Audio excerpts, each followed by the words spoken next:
So in 2016, I went to Tobago for Valentine's weekend with my friend Mrs. Charles, Alicia Charles, and her family. Oh, we had a fantastic time in Tobago, I tell you. But during my trip in Tobago, I remember barely eating a meal so that I could have a piece of chocolate cake, and I did not take a small slice. It was a large. It probably was two slices put together, piece of chocolate cake, and I had that chocolate cake. Anyways, the Sunday night we came back from Tobago because I would have had dialysis the Monday, right? And the last memory I have was leaving the airport. I don't remember the drive from the airport to Chaguanas. I don't remember I don't remember what happened when I got to Chaguanas. I don't remember the night, and I definitely don't remember the following morning. What I remember is waking up in the hospital, and it's because I had a seizure, and a really, really, really bad seizure. And what Auntie Alison and Geddes and Portia, over the years, they would tell me little bits and pieces over the years that what happened. Auntie Alison said that the night, she went to bed, I went to bed.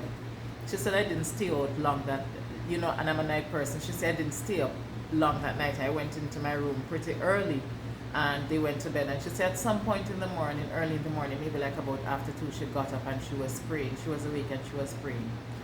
And she said at some point, I think she fell back asleep and she woke back up and she kept hearing the sound, but at first she didn't take it for anything. Now at that point, because I was sick, I remember I used to sleep with my bedroom door open. It wasn't even a policy, it was just something that I did. I'd sleep with my bedroom door open. I was living with Auntie Alison and Geddes at the time. And she said she kept hearing the sound, and her mind just told her, let her go and check on Natalie. And she said she came into the room, I was stiff, I was frothing from the mouth, and I was in mid-seizure, right? And of course, panic, commotion, calling Geddes, called Portia, and they rushed, they flinged me in the car, and they took me to the hospital, right? And remember, I don't remember any of this, like absolutely none. I remember waking up in the hospital the Thursday. That's Now, I woke up before that, but that's my first natural recollection outside of what they told me. And I think I had to be resuscitated twice. So really and truly, as they say, this is like dead man walking, right? So it was a bad seizure, and I know that Mrs. Charles and her daughter were there, Auntie Alison and Geddes were there, and everybody was just rooting for me to get better. But what happened, that was the first time in my life I ever had a seizure too, and it's the last time I had a seizure. And what was explained to me is that my potassium levels were so high from consuming so much chocolate, love chocolate, from consuming so much chocolate that it gave me a seizure, right?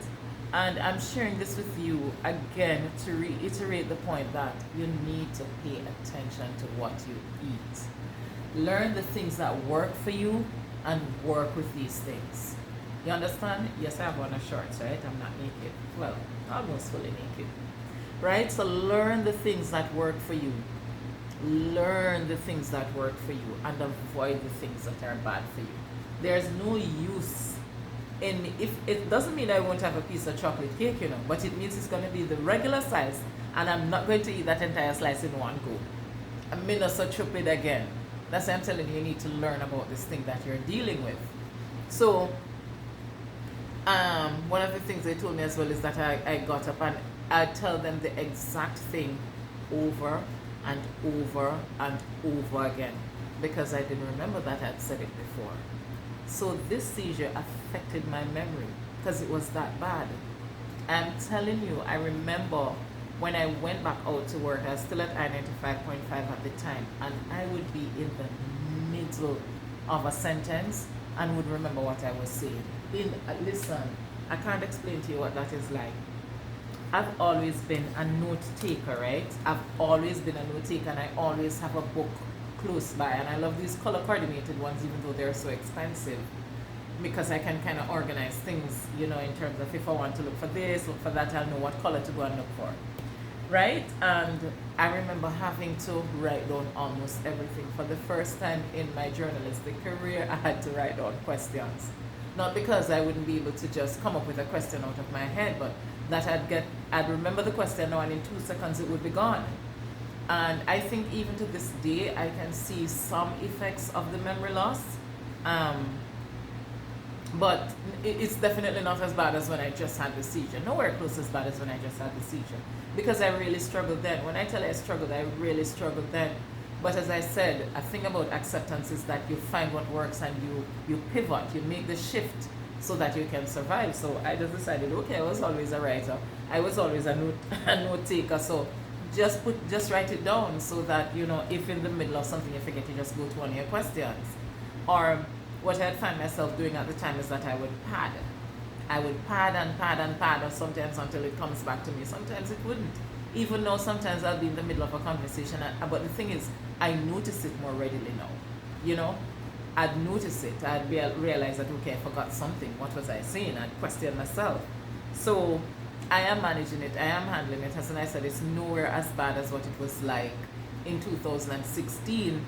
And by this time, I was 2 years plus into my dialysis journey. And I knew some, and I knew I wasn't supposed to have so much chocolate cake. But we get to that point sometimes where the craving and the wanting things that you love, you know, overtake our better judgment, and we do things that can be detrimental to our health. So I'm sharing this with you to tell you, don't have the damn slice of chocolate cake. Don't do what Natalie did. Natalie, luckily enough, survived to tell you about it. So just avoid Natalie's mistakes and don't make them for yourself, right? So I just wanted to share that with you, and that it left a debilitating mark. I do have issues with my memory. So sometimes these little errors that we make, or huge errors that we make, is that they can have long-term consequences. And it's important for you to understand that, know that, recognize that, and treat with that, okay? So it's not nice having a seizure. It's not nice hearing that you had to go to the resuscitation room twice. The beauty about it is that when you're dead, you don't know. But it's good when you can sit and laugh about it, right?